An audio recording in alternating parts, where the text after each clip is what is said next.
ज़ियारत आइमा अलैहिस्सलाम और ख़ुद इमाम हुसैन, बड़ा मशहूर वाक़या है, शब जुम्मा ही का वाक़या मिलता है। अब्बास माज़ंदरानी मातमी कोर को लेकर आज के ज़माने के मुताबिक दस्ता, मातमी दस्ता, अज़ादारों की जिस तरह से अंजुमनें बनी होती हैं पाकिस्तान में, इंडिया में, उस ज़माने में भी इसी तरह से एक मातमी दस्ता लेकर जो है वो अब्बास माज़ंदरानी माज़ंदरान से पैदल गया ज़ियारत के लिए। जब करबला के करीब पहुंचे ना तो थके हुए थे लोग, आखिरी मंजिल रह गई थी। उस ज़माने में यही होता था कि जाकर मुसाफिर खाने में ठहरते थे, फिर सफ़र करते थे, अगली जगह पर जाकर ठहरते थे। और यकीनन आज भी ऐसा होता है, उस ज़माने में तो और ज़्यादा होता, तो दूर से नज़र आ जाता है आपको गुंबद हुसैनी। आखिरी मंजिल थी और थके हुए थे। अब्बास माज़ंदरानी कहता है कि मोमिनीन थके हुए तो तुम बहुत हो, लेकिन आखिरी मंजिल है और शब जुमा भी है, आज के दिन ज़ियारत बड़ी मुस्तहब है, हिम्मत करो इमाम की बारगाह में पहुंच के जाके शब जुमा करते हैं। और ये जो मोमिन होते हैं ना, ये तो होते ही हिम्मत वाले हैं। अज़ादार तो फिर और भी हिम्मत वाला होता है, इसमें कोई शक नहीं है। कहा अच्छा चलो फिर चलते हैं, कोई बात नहीं, खैर है, इतनी दूर से जो आ गए हैं, आज तो वैसे भी शब जुमा है। ये लोग शब जुमा पहुंचे इमाम की बारगाह में। माज़ंदरानी ने कहा कि मैंने ये सोचा था कि मैं किताब खोलूंगा और जो भी मुसीबत लिखी हुई मिलेगी उसी को पढ़ूंगा, ऐसे नियत की हुई थी उसने। शब जुमा थी, क्या उसने जाकर किताब खोली तो अली अकबर की मुसीबत मिली।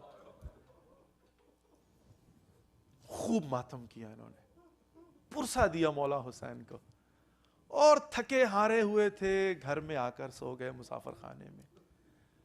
अब देखिए ज़ाहिर की अहमियत क्या है, ज़ियारत की अहमियत क्या है। जब ये आकर सोया ना तो ख्वाब की हालत में किसी ने दक्कुल बाब की, दरवाज़ा खोला, कहा कौन हो?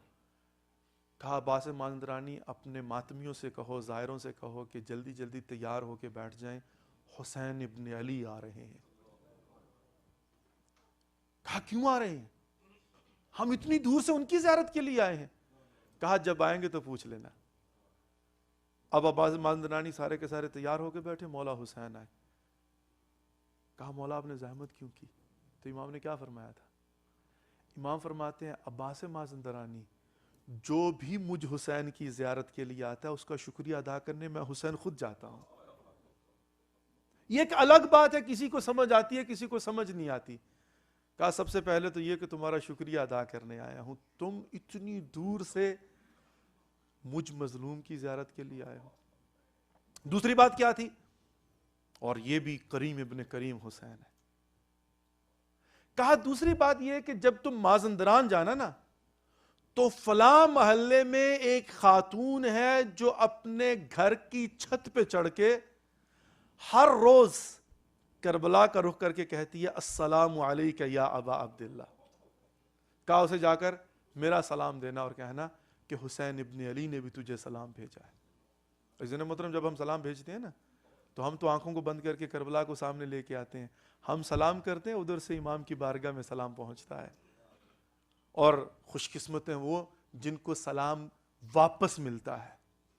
और तीसरी बात, शब जुमा की मुनासबत से इमाम ने फरमाया था कि जब शब जुमा को मेरे हरम में आना तो अकबर की मुसीबत ना पड़ना।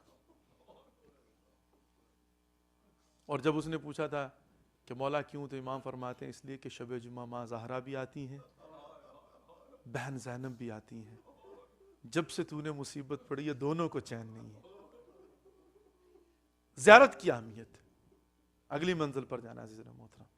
ज़ियारत बहुत बड़ा फैक्टर है हुसैन इब्न अली की इस नेहसत को, करबला को, आज़ादारी को ज़िंदा रखने का। उस ज़माने को याद कीजिए, जब ज़ियारत के लिए कहा कि बाजू कटवा के जाना होगा, बड़े फ़ख्र से आगे कर देते थे, काटो मेरा बाजू, मुझे हुसैन की ज़ियारत करना है।